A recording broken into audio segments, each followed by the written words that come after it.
All right, well, maybe we can get started. My name is Bill Farr, and I'm with the Center for the Rocky Mountain West. And it's my pleasure to really welcome you tonight and introduce tonight's speaker on this, warm, smoky night in Missouri, to come out and take a look at some interesting photographs by a very, very interesting photographer. Tonight, I'd really like to introduce my friend Steve Graff. He is going to give a talk having to do with a voracious eye, right? The voracious eye of Lee Morehouse, and the photographs of the real West. And I'm going to be interested tonight to see how the real West is defined. I think one of the ways in which you can define the real West has to do with where the West isn't. And I remember a very famous Western historian from Colorado who said that he wouldn't let Oregon into the West with a search warrant. But those of us who know Oregon at all, and certainly know the central part of the Columbia River and the Columbia River Plateau, know that that really is very much a part of the real West. And the real West that tonight's speaker, Steve Graff, and the photographer Morehouse are going to focus on have to do with the Columbia River Plateau and its peoples. And it's, of course, a mixed history. It has to do with Native Americans, it has to do with settlement, it has to do with the interesting blend of Native Americans and reservations and settlement on the Upper Columbia. And it's certainly a part of our world in the sense it's one of those long ramps that run way out from the headwaters country, from the Rocky Mountain West, all the way out onto the Columbia River Plateau. So it's fitting that we have a concentration tonight on the Columbia River Plateau. As most of you know, or some of you know at least, most of you, I hope, after reading Steve's book called Peoples of the Plateau, the Indian photographs of Lee Morehouse, 98 to 1915, is that Lee Morehouse was an interesting blend of kind of an avaricious businessman, an Indian agent, when it's kind of suited him, a political kind of appointee, an entrepreneur par excellence, a man who grew up with the country, a man who knew an awful lot of people there. And he also knew, of course, a variety of Indian peoples, Nez Perce, Cayuse, Walla Walla, and knew them as well as any and probably better than most. But whatever Morehouse was, he was a photographer, and that's where Steve comes in. He's going to really look at Morehouse, the photographer, and explore with us tonight some of the topics that he raised in his book, Peoples of the Plateau, that was published last year by University of Oklahoma Press. Currently, Steve is the curator of Native American collections at the National Cowboy and Western Heritage Museum in Oklahoma City. I first met and worked with Steve jointly on a project that had to do with Blackfeet lodges called Dreams and Dusty Stars when he was working at the High Country Museum in Bend, Oregon. And when he moved to the Southwest Museum, I tried to follow along and see what I could discover in the Southwest Museum, and now he's in Oklahoma City. He has a PhD in art history from the University of New Mexico, a number of publications that have to do with material culture, and particularly floral beadwork designs. So those of you with that kind of an interest on wearable art, you really ought to see Steve afterwards. It's not surprising that with Steve's eye and his training, he's been about as energetic and voracious as Lee Morehouse. So please help me welcome Steve Graff to Missouri.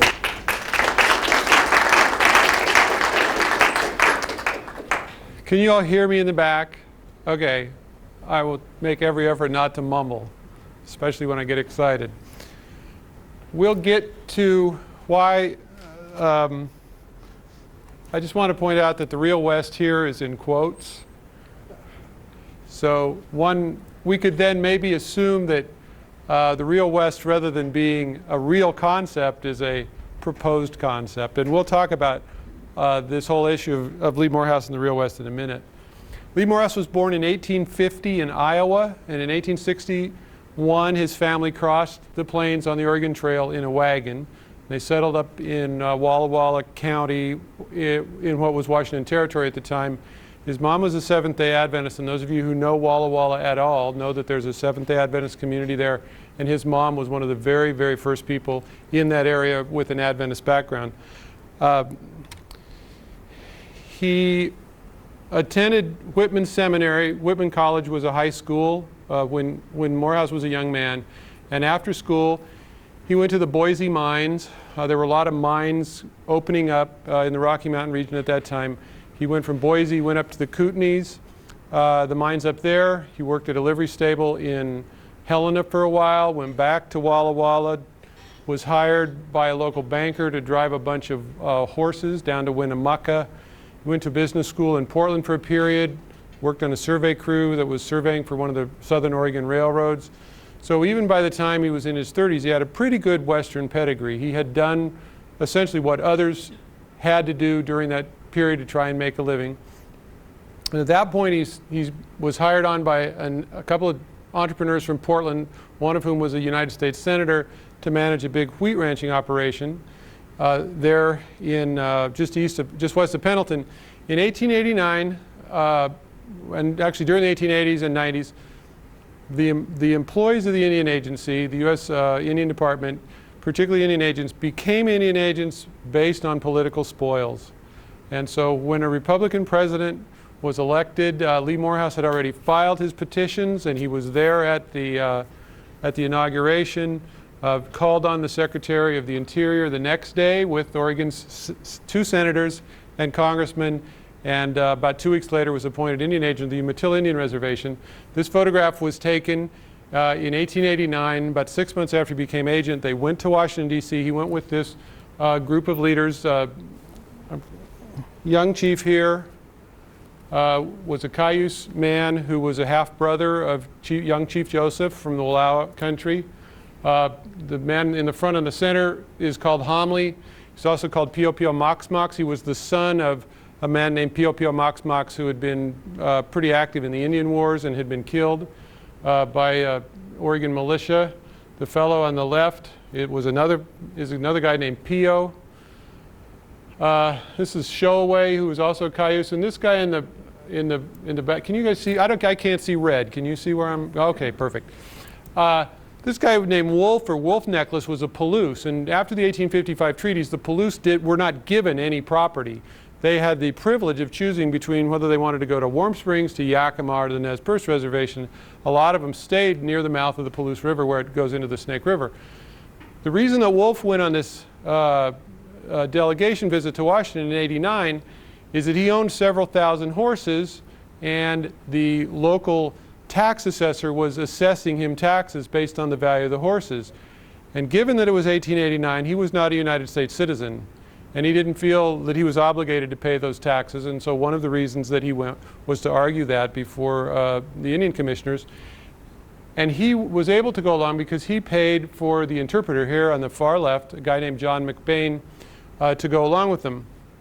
McBain was interpreter at the agency when Morehouse was agent there. And this is something I'm going to come back to quite a lot. Part of this issue of the real West in Lee Morehouse's life, apart from the things he did personally, he met and worked with and interacted with a number of the real players in Pacific Northwest history. And John McBain's father had been chief trader at Fort Nez Perce, which is at the mouth of the Walla Walla River, right below the junction of the Snake and the Columbia. McBain, after his father left, stayed on as interpreter at the Hudson's Bay Company post, and then he eventually took an allotment on the Umatilla Reservation. He was, for a period of time, married to the daughter of a Nez Perce leader named Timothy, who was a pretty prominent treaty chief. And so during the period of time that Morehouse was agent, he interacted with this guy. This guy was his interpreter. While Morehouse was agent, the surplus land allotments on the Umatilla Reservation the auctions of the surplus land was made, allotments, there were surveys done, and the allotments were made. Morehouse wasn't too involved in the land auctions because he had some other problems on his hand that mostly had to do with having been unjustly accused of being drunk on the job and being addicted to chloroform. It was all proven untrue, but it was pretty scandalous. The Pendleton papers ate it up, and the bottom line was the man who had been his clerk at the agency, there were a number of Indian inspectors who traveled the country regularly. Some of them were some pretty strident teetotalers, and his clerk had reported him as being drunk on the job, knowing the character of the inspector and hoping that then he would become the next Indian agent. Didn't happen, but Morehouse ultimately lost the job. These surplus land auctions in Pendleton were kind of an interesting affair because a lot of the property didn't sell, and the good property that sold, mostly for wheat ranching, was, shall we say, sold under dubious circumstances. And the land speculators up in Walla Walla were particularly troubled by who they called the Pendleton area land sharks. For example, when a real nice piece of property came up, one of the Pendleton area guys who wanted to bid on it paid two guys to stage a gunfight at the edge of the crowd. So of course, the lot comes up on the block, gunfire erupts at the end of the crowd, everybody turns to see what's going on, and it's like, are there any more bidders? Nope, just this one guy sold. So needless to say, the Walla Walla papers were not very happy about the land auctions. Going back to the agency personnel, this fella, William Cameron Mackay, this is Morehouse as Indian agent. This guy, William Cameron Mackay, has one of the most remarkable pedigrees in Western history. If you're familiar at all with the Hudson's Bay Company in the Pacific Northwest, Mackay's mother was a Chinook woman who was the daughter of a Clatsop chief named Concomly, who you may remember as having greeted Lewis and Clark when they were at the mouth of the Columbia River. His father was a Hudson's Bay Company employee named Thomas Mackay, whom George Simpson in his character book recorded as being pretty competent and also rather brutal and terrifying. Mackay's grandfather had been on the Pacific Fur Company boat Tonkin when it was blown up in Clayoquot Sound, and his grandmother was a woman who lived at Fort Vancouver, and her name happened to be Marguerite Wadeen McLaughlin. She was Mrs. John McLaughlin. Mackay's father had wanted to go to medical school in Scotland. Marcus Whitman talked the father into sending him to medical school in New England. He traveled to Green River Rendezvous in the company of a missionary named Jason Lee and went on to New England. So he's a fairly remarkable character. He was an agency physician. Morehouse knew him for years. And Mackay's brother, Donald, who also moved to the Umatilla Reservation and died, had been one of the Warm Springs scouts that was involved in the end of the Modoc War, who subsequently created a Wild West troop that traveled the eastern United States and Europe.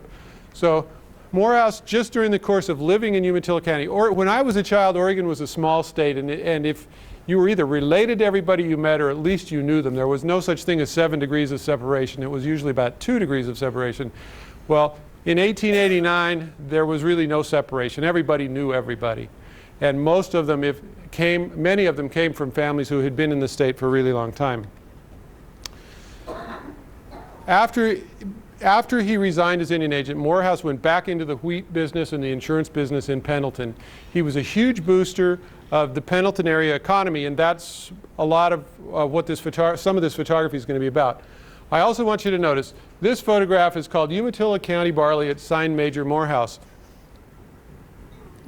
Being something of a literalist, I saw this photograph 10 years ago and I thought, this is a really pretty interesting self-portrait. It's very contemporary, completely out of character for him in terms of his photography. Well, that's because he didn't take the photograph. This cabinet, I discovered this cabinet card about 2 years ago. The photo was taken by a guy named Carl S. Wheeler, who had a Pendleton studio for about 10 years, and Morehouse bought the negative. But he was a great promoter of Umatilla County agriculture. What's this probably 6-foot tall sheaf of barley. We also have about 300 photographs of wheat ranching in eastern Oregon. I'm not convinced that all of these photographs are Morehouse photographs. There was a guy named Charles Moore who seems to have systematically gone around from ranch to ranch to ranch and photographed the threshing outfits. And so some of these, again, Morehouse bought. But there are about 300 of these early wheat ranching photographs from up Columbia River area, south of the Columbia River in northeastern Oregon.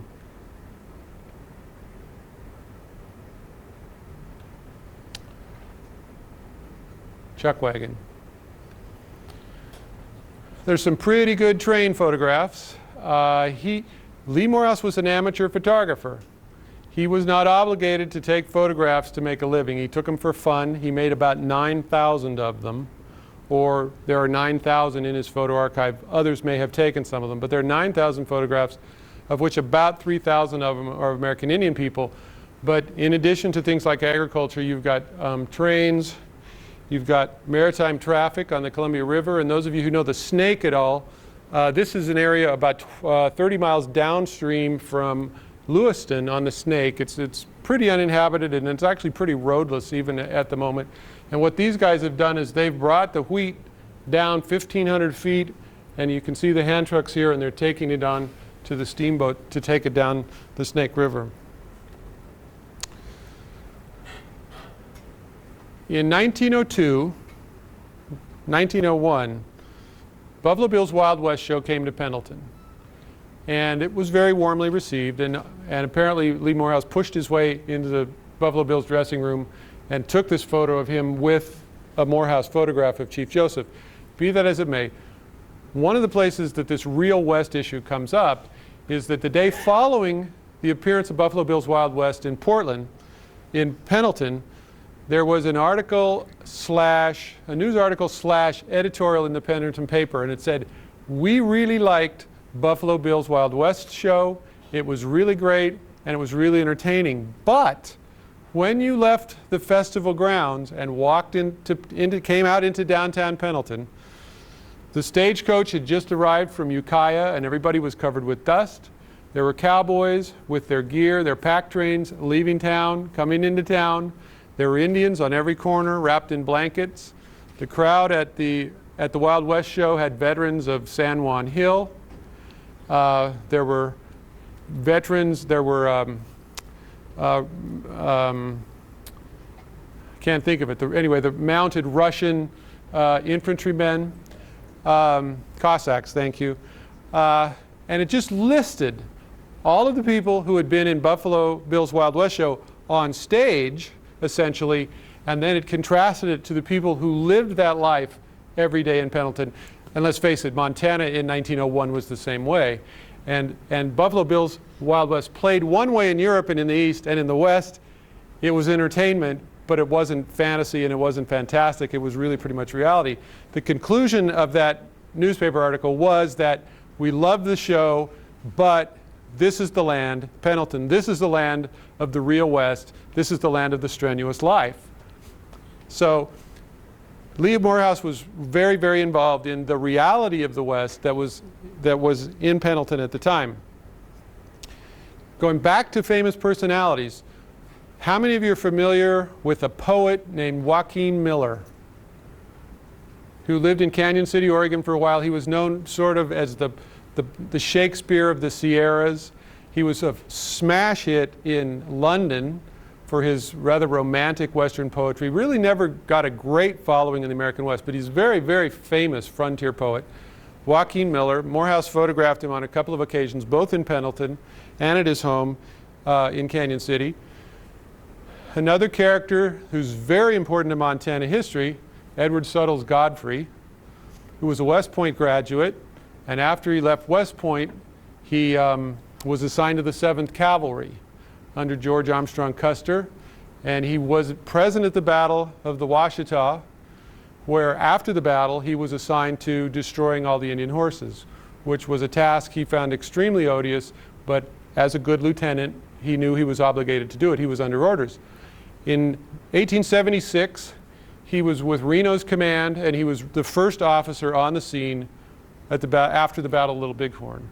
And his diary and his written accounts of that and the subsequent days' events where they buried over 200 people are some of the most important primary documents in Little Bighorn history. The following year, in 1877, he was at Bear Paw in eastern Montana and was seriously wounded about a day before Joseph's surrender speech there. He healed up, he went back to teaching at West Point, got tired of it, went back out into the field, and in 1890 he was at Wounded Knee, which is about as amazing a military pedigree as you could have during the late 19th century.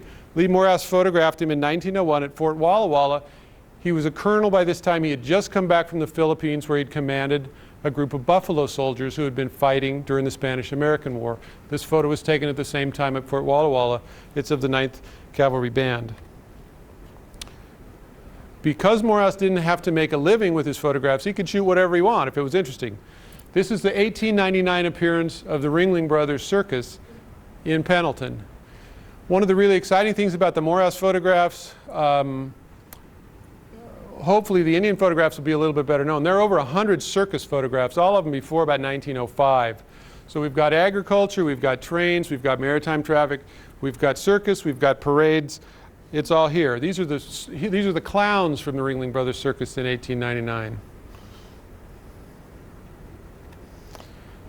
It's the 4th of July parade in Pendleton, and all these young women are dressed up. Each one represents a different state of the Union.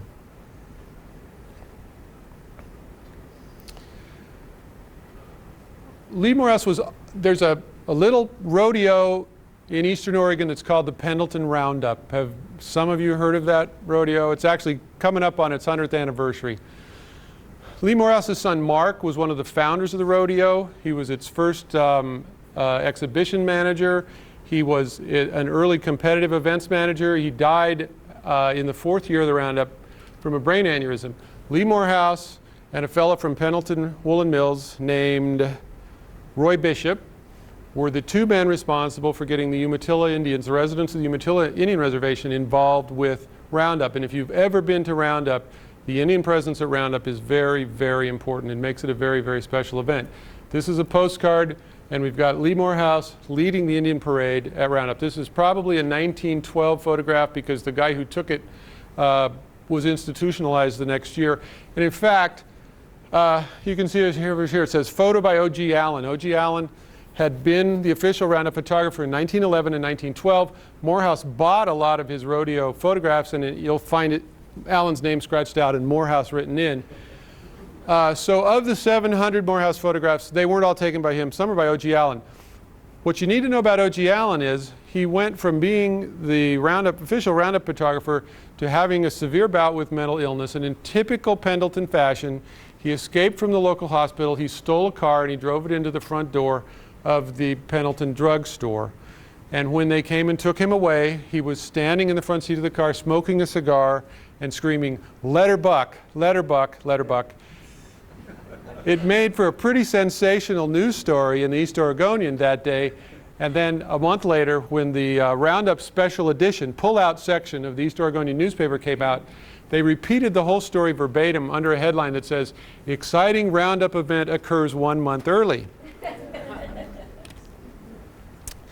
On the left, you have a photograph of a Cayuse man named Yuma Pine, who's pretty important in Northwest history in that he's the one who is credited with having killed the Paiute chief Egan at the end of the Bannock-Paiute War. On the right is the cover of the 1913 Pendleton Roundup program. And this Morehouse photo of Yuma Pine is on the 1913, 1914, and 1915 and 1923 Roundup programs. The year after this one came out, in 1925, those of you who've ever been to Roundup, there's a really fabulous 1925 image of a man on a bucking horse, and it usually shows up on a red background. They trademarked that in 1925, and it's been used ever since. And in fact, you can't borrow it to use it on something without their permission. They keep really tight rein on it. But this is the last Roundup program that appeared before that trademarked image was used. So there, as I said, there are about 700 Roundup photographs in the Morehouse collection. One of the reasons they're really important is that up until 1929, there was a women's bucking horse contest at Roundup. In 1929, a woman named Bonnie McCarroll was killed in this event. But up to that point, it had been a regular and very important event. There are a number of Morehouse photographs of women riding bucking horses. There are a few stray events at Roundup. We're not making $1 million for riding this buffalo like we do at the Bonanzas now. One of my favorite Morehouse rodeo photographs of all time. This is an event that is not for the faint of heart. And of course, Jackson Sundown, probably one of the 2 or 3 most famous rodeo contestants of all time, certainly during the historic period. These 3 guys between them, Lee Caldwell over here on the left, Yakima Canutt here on the right. Between the 3 of these guys, they won Best All-Around Cowboy at Pendleton 7 times. Caldwell won it twice. He went off to the First World War and he didn't come back. Sundown competed every year, and he competed well and was in some pretty famous 3-ways. Those of you who've read that Ken Kesey book on Roundup talks about the 1911 event where it was a 3-way between George Fletcher, Jonathan Spain, and Sundown. This year, 1915, Sundown came in 3rd. The next year, he was going to retire this year. He came back the next year in 1916, and he won Best All-Around at Roundup. He was 53 years old. And for those of you who don't know his history, he came into this world in Nez Perce country. He was a member of the non-treaty Nez Perce. That he escaped to Canada after Bear Paw, came back into the States, and then lived in Idaho after that. Yakima Canutt, if you don't know your rodeo history, went on to become probably the most celebrated Hollywood stuntman of all time. He directed the chariot races scenes in Ben-Hur and doubled for practically every famous cowboy up till about 1950. When Morehouse took up the photographic hobby in about 1898, he made he said, 2 photos of these Indian girls in cradles. And the way the story goes, he took this photograph, and then he got permission from the mother to take this photograph, and then they started to cry, and so he snuck another plate in the camera and he took this picture, and eventually sold 150,000 copies of these 2 postcards, or so he says, which, given that he was about 6 months into his photographic career, it gave him an entirely false sense of how profitable amateur photography could be. And the thing that's really interesting about it, and of course late in his life he adopted this persona of trailblazer and pioneer scout and all this jazz. So there's a little bit of hyperbole involved with what he had to say, but these 2 famous photographs happened to have been taken on a day where he actually took about 5. And the public, of course, didn't know that. This one's a little rough because I bought it off of eBay, and unfortunately the people sent the 3 postcards I bought without them being protected. So the postcard that was in front of this rubbed all the 100-year-old emotion off of it. It's a little too bad. But you can see it's a little bit different photograph. Here they are with their mom, same day, and there's actually a 5th one. But this is what put the man on track to make money as a photographer in his spare time. This is a home in Pendleton that burned in 1966. And what a number of Morehouse photographs of Indian people were taken in the side yard of his home. We've got a rail here. You can see this boardwalk. There was another boardwalk that came along this side of the house.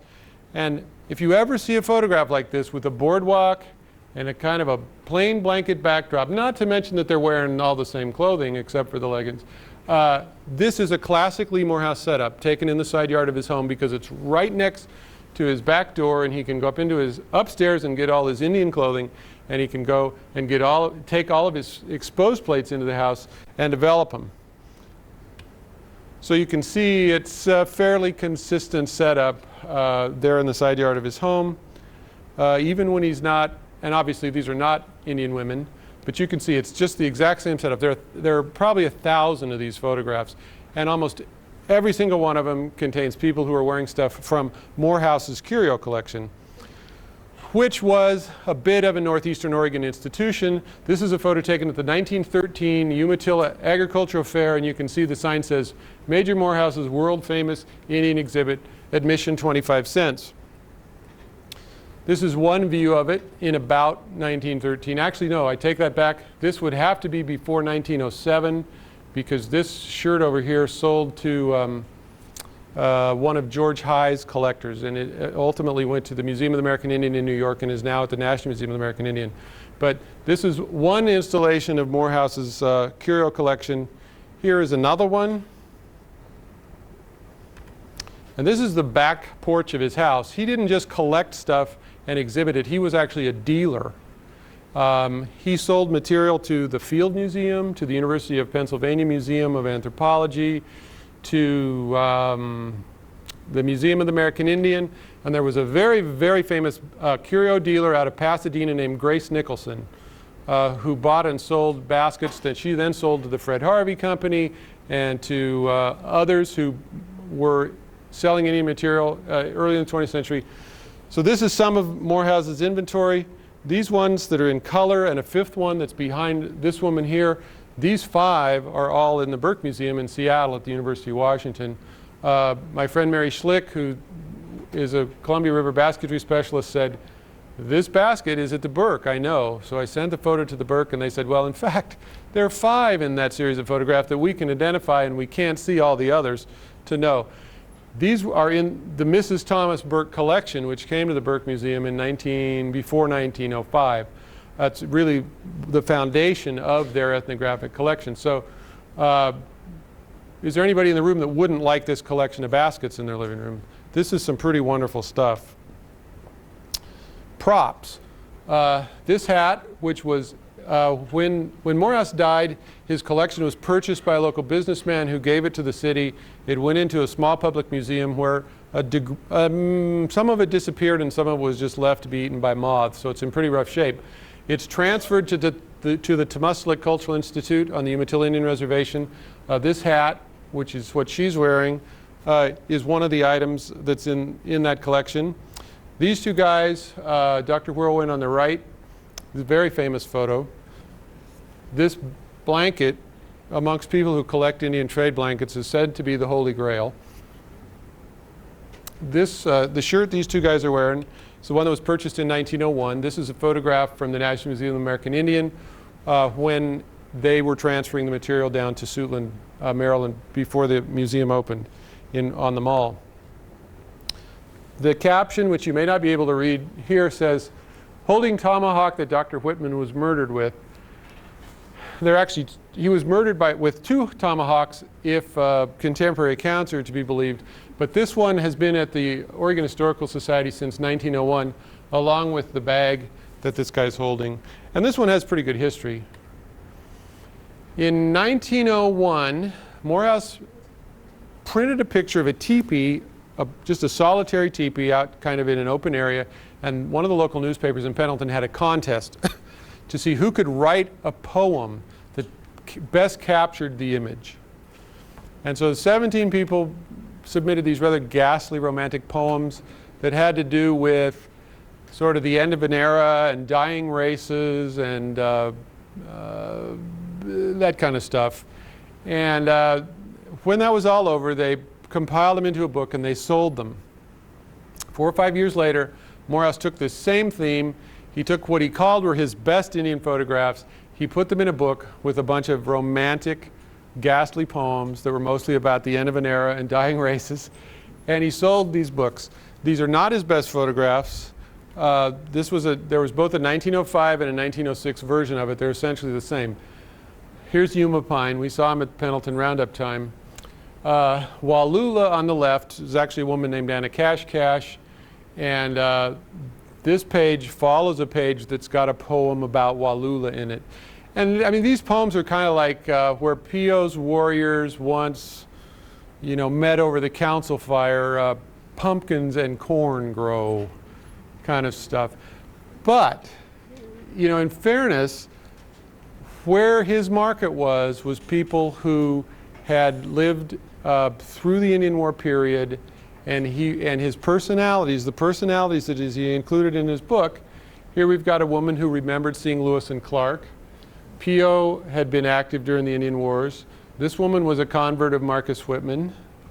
This was a Cayuse war chief, Dr. Whirlwind again. He was playing to what his public wanted and what he could sell. He was marketing what he thought they wanted. 100 years later, we don't think this is his best work, but in 1905, this was pretty sensational stuff. People had never seen photos. They'd read about these things in the newspaper, but they really had never seen photographs of them. Morehouse met Chief Joseph first met him in 1890 because Joseph had a number of relatives on the Umatilla Reservation. He photographed him on at least 2 occasions. And this photograph of Joseph, which was taken in about 1900, was used as the basis for this bas-relief on the monument that's over Joseph's grave up at Nespelem, Washington. In 1906, Joseph died in 1905. In 1906, Morehouse went up to the reburial and the dedication of the monument and was one of 3 photographers who was there that day. All of his photos are taken looking straight on at the monument. There was a fellow over on this side named Edward Latham, who was agency physician at Nespelem, and if you're familiar at all with a British writer named Mick Gidley, he's written 2 books on Nespelem, Joseph's tenure at Nespelem, and one of them is mostly about Latham. There's this other photographer over here. You see this guy changing film in his camera. This is a young Seattle photographer named Edward S. Curtis, who at this point in time wasn't a major character. He was not funding multiple galleries in Santa Fe. He was not splashed across Cowboys and Indians, an American Indian art magazine. He was just beginning his project, North American Indians. 2 years later, he came to the Umatilla Reservation because he was photographing the Umatilla, Walla Walla, and Cayuse for his book. And so what we have here is a Edward S. Curtis photograph of that's simply called Cayuse Mother and Child. But what we've got is her wearing a dress. This is a detail of the picture of the Morehouse Curio collection that I showed you. It's the same dress. So they had met in 1906, and when he came to town, so far this is the only one I've found. There's probably more, but this was good enough for me. I can move ahead. And obviously, what we've got is a horse collar here wrapped over a cradle board, and it's, looks pretty, but it's got nothing to do with reality. Is everybody familiar with Pendleton Woolen Mills? Pendleton blankets? Good. Pendleton Woolen Mills was founded in Pendleton in 1893. And they were doing a new thing. They were making blankets for the Indian trade. This is the cover. On the left is a Lee Morehouse photograph from 1900. This is the cover of the 1901 Pendleton Woolen Mills catalog. This is not a Pendleton Woolen Mills robe. So we've got a Pendleton Woolen Mills robe rendered on it here on the right.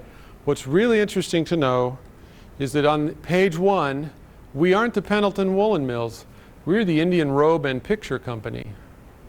Because business wasn't great, they were trying something new. And so what this catalog has in it, in addition to photos of the robes, is it's got a bunch of Morehouse photographs in it. And the last page has 54 prints, Morehouse prints of Indians that you could buy. And you still see these around. I know a guy in Pendleton who has quite a few of them. History didn't work out in Morehouse's favor in this. The company essentially went broke and was purchased in 1909 by a Salem family named the Bishops, who were the current owners of the company. I'll come back to them in a minute. Before they bought it, this is a 1905 catalog, and again, we see in color and black and white where we got lots of Morehouse Indian photographs in it. This photo of the Smallhawks was not only in the catalog, the tag on the left came on your blanket when you bought them, and there was a whole series of these cards that were circulated, little advertising cards. Great text, great text. Perhaps it seems queer to say that Indians are enthusiastic, but it's a fact that the Indian ladies watch the styles and changes as much as do their white sisters. Mrs. Yellowhawk, when posing for the picture, brought forth a new Pendleton in which she felt satisfied to be photographed. Okay, that's a bunch of baloney. This is a guy named Ed Chapman in the Pendleton Woolen Mills showroom in before about 1906. Here he is on an advertising card. So you see this link between Morehouse and Woolen Mills. This is, after the Bishops bought the company in 1909, this is the front and back cover of their 1910 catalog. It was the first all-color catalog that the Woolen Mills did. It's been, facsimiles reproduced, so you can buy it. And inside were a number of Morehouse photographs, all of them colorized. There's one of Dr. Whirlwind. There's one, a woman who Morehouse fashioned as Sacagawea, or excuse me, as a woman formerly known as Sacagawea.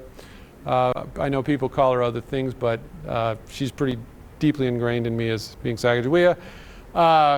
So we've got, and here's Chief Joseph. He's now in the original robe. It's colorized. It's still not a Pendleton robe, but it's good enough. The public doesn't know that.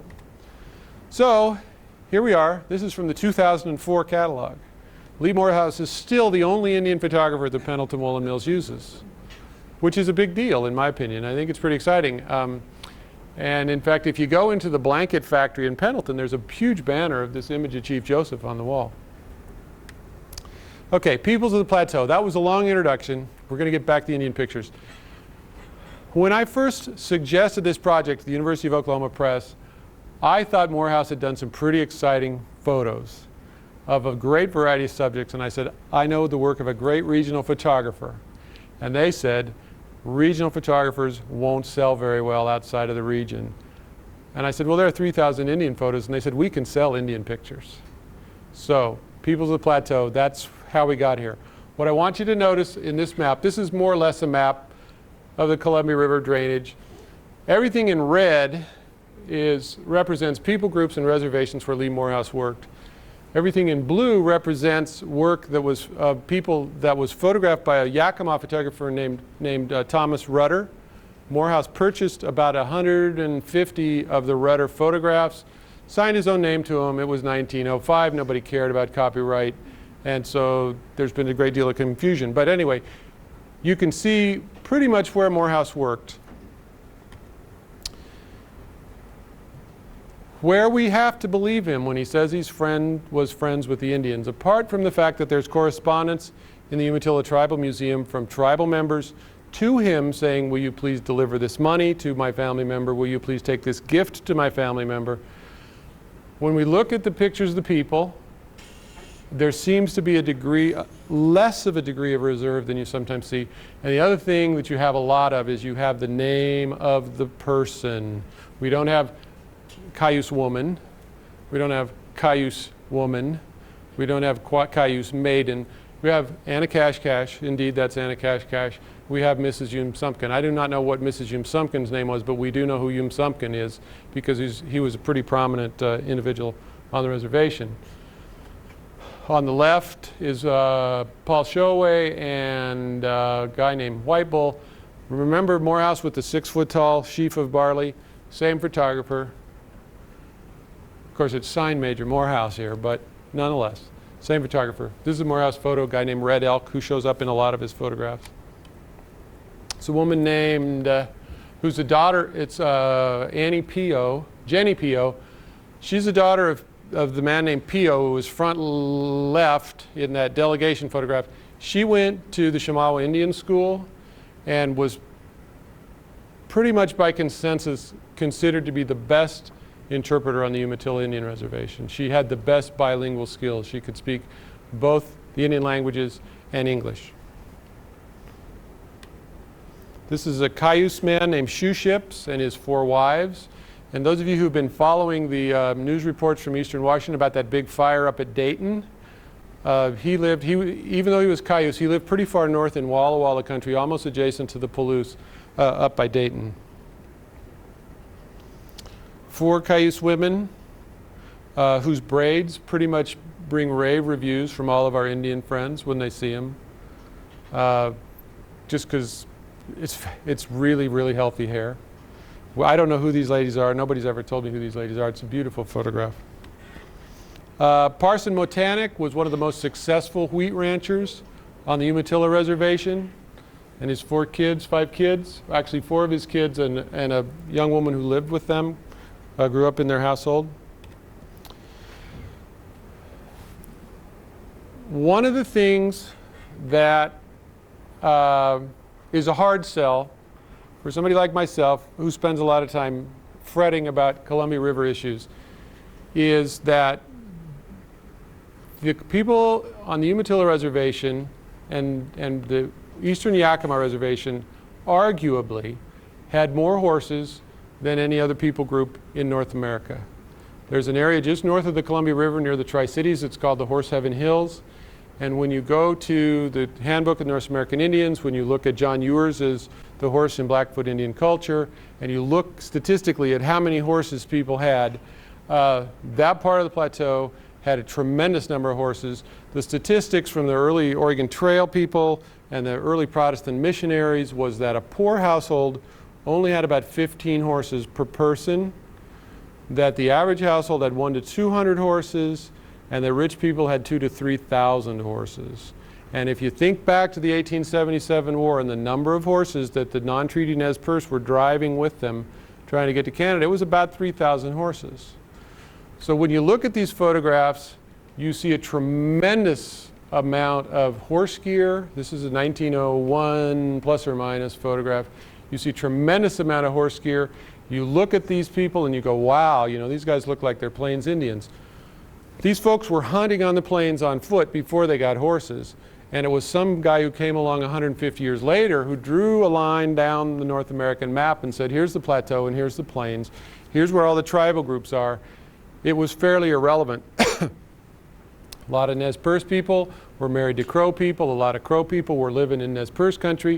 In 1806, when Lewis and Clark, 1805, Lewis and Clark visited the Nez Perce. They came back a year later in 1806, and a couple of Nez Perce guys in the interim had been to the Mandan villages on the Missouri River and had come back. And what we think of is not accurate at all.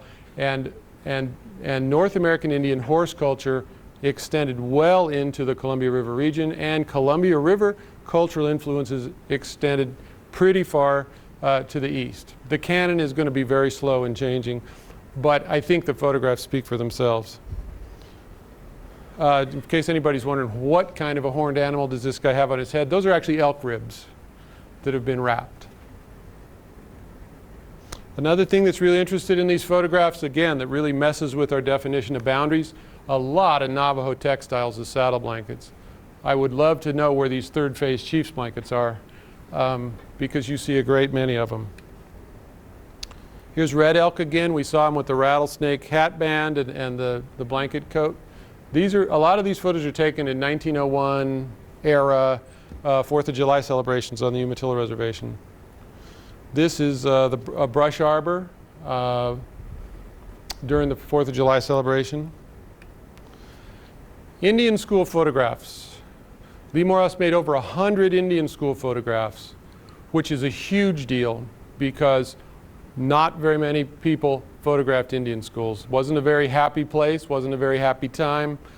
There wasn't any market for them. He was past superintendent of the agency, he was past agent. One of these two buildings, and I don't know which one, was built on his watch, and he maintained a pretty good interest in the Indian school.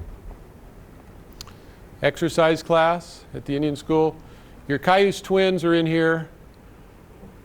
And again, I can't tell you which one, but they're in there. To go to a boarding school on the Umatilla Reservation and most of the other places, if you were going to take a class, then you went to class half a day and then you worked half a day for the privilege of being there. So we've got Morehouse photographs. These girls are cooking. There are pictures of girls sewing. There are pictures of boys working out in the fields. There are pictures of, there's a lot of that almost, it's not really forced labor, but there's certainly that stuff that as we look at it 100 years later, we go, what was the United States government thinking that they were trying to do this to people? This is the Catholic Indian school on the Umatilla Reservation. This is the boys' band at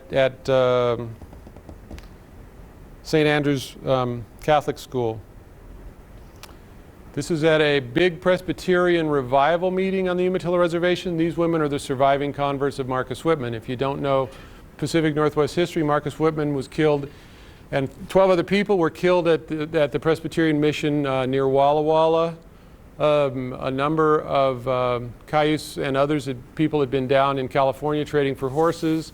They came back. There was a flu outbreak. A lot of people died, and some mission hangers-on revived the old story that certain traders and missionaries in the Northwest kept little bottles of poison that they could uncork to kill people if things didn't go the way they wanted. So they were killed. 47, this is 50 years later, almost 50 years later. And so, again, that Morehouse connection with Northwest history. There's a lot of pretty interesting photographs on the Umatilla Reservation itself. These are really interesting because if you've ever looked at old Indian Agency reports, at the end, particularly in the 1880s and 90s, it says how many wooden houses are on the reservation, how many people live in wooden houses, how many new wooden houses. Well, when he was agent in 1889, there were about 200 wooden houses on the reservation. He made 300 or 400 photographs on the Umatilla Reservation. 15 years later, there's no wooden houses in any of them. It's all teepees and mat lodges. So there's a little, it's not just a voracious eye, it's a little bit of a selective eye too. But nonetheless, it allows the people who live on the reservation now to locate, it gives them the ability to locate house sites, traditional living sites on the reservation so that they can be protected, they can keep pot hunters out, and they can it is actually also being used with native language programs, locations, and so on and so forth. If you don't know Columbia River stuff very well, the people over there traditionally lived in a mat lodge. It's a teepee-like structure, but it's covered, you know, cattails. You see the cattails along the road? Tule mats. They're made out of tules. They cut the cattails off about the same length, and then they alternate them so it's wide end, narrow end, wide end, narrow end. They sew them together in a mat. They put them over the frame. If you've ever looked in a tule, it kind of looks like, you know, when the cottonwood's in the air? It looks like somebody's stuffed a bunch of cotton into the tule. It's perfect for insulation. It's very lightweight, but you put a couple of layers on and it keeps it cool in the summer, it keeps it hot in the winter, and it's very mobile. You take them up, you roll them off, and you go on your way. Dugout canoe on the Columbia River, probably near the mouth of the Umatilla River. Eel on the Umatilla River, about 10 miles above where it flows into the Columbia. Down here we're drying them on racks. This is a Wishram village, Wishcombe as we say now, on the Columbia River. And one of the nice things about these Morehouse photos of the Columbia River, there's dams on the Columbia River now, there's backwaters. So these photos are really interesting to look at because you can see the river as it was in its untamed state. Other thing that's really interesting to me as a material culture person, these are Wishcombe people near the Dalles, and they look a lot like plateau people, but you've got a lot of use of shell. I can't see the red thing, but anyway, up here. We got a lot of use of shell. So it's essentially a plateau look, but you also see that you're really starting to get a little bit closer to the ocean down here. Warm Springs Indian Agency, Morehouse photographed at Pendleton. He photographed the Warm Springs. He photographed at Colville. You'll see in a minute that he was at Flathead Agency. Here's the school, one of a couple of views of the Indian school at the Warm Springs Agency. And again, we've got these uniforms. Young kids, really young kids. This is at Lapway. The 4th of July, the Nez Perce always had two celebrations. They had a Presbyterian celebration, and they had a more traditional celebration with horse racing and gambling. The Presbyterians, of course, wanted to keep their young people away from that. They didn't want it to become too appealing. This is the traditional camp at Lapway. This guy is not Yellow Bull. This is a guy named Espoyes who, after the Nez Perce got sent to Oklahoma after 1877, 3 guys were in the company of a man named Lieutenant Baird, went up to Whitebirds camps in Canada and pleaded with them to come on down to Oklahoma, you'll be safe there. And of course, when the people in Canada found out how many people were dying and how bad the malaria was and how rotten the climate was and all that stuff, they said, no, we'll just stay here and take our chances. He was one of the speakers in 1806 at the dedication to the Joseph Memorial. And there's a real famous picture of Joseph taken in about 1903 where he's wearing, Joseph's horse has that collar on it. A couple of women taken on the Nez Perce Reservation in the same day. This is 4th of July in I think 1906. And this is a photograph of the men. Those women you just saw are down at that end. Here we've got Yellow Bull.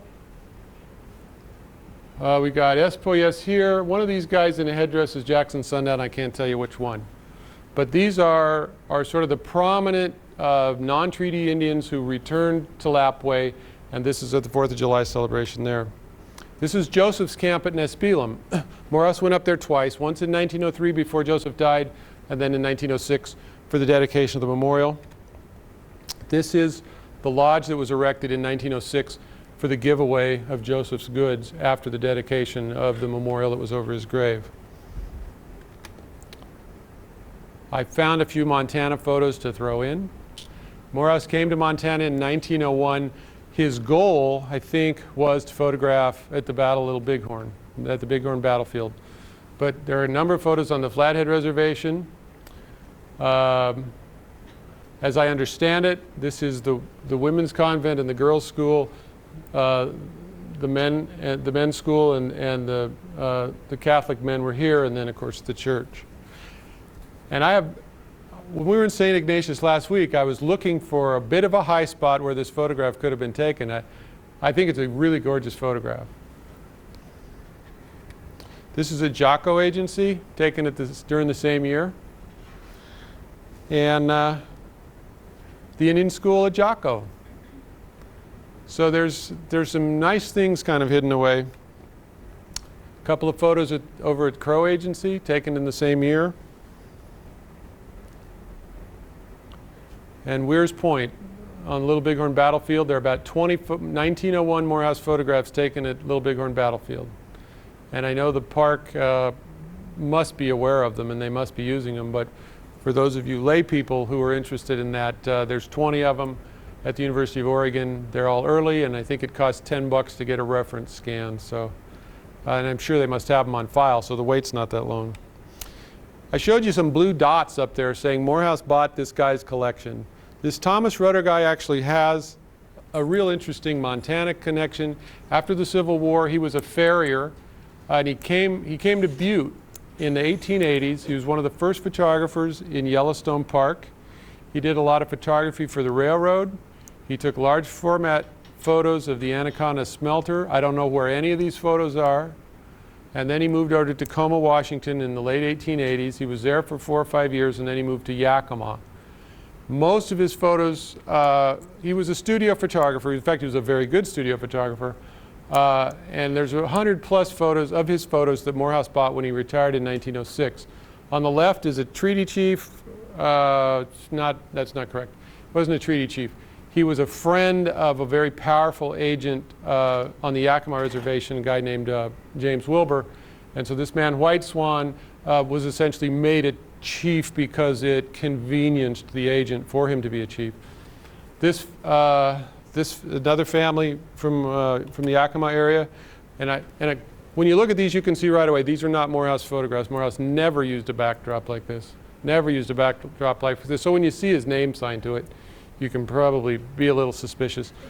Those of you that know anything about Columbia River basketry, there's a real famous Klickitat basket maker named Nettie Jackson, who's the subject, by the way, of a really super video. If you've never seen it, it's called "And Woman Wove It in a Basket." One of the best things on traditional American Indian art I've ever seen. Her grandmother, Mattie Spencer.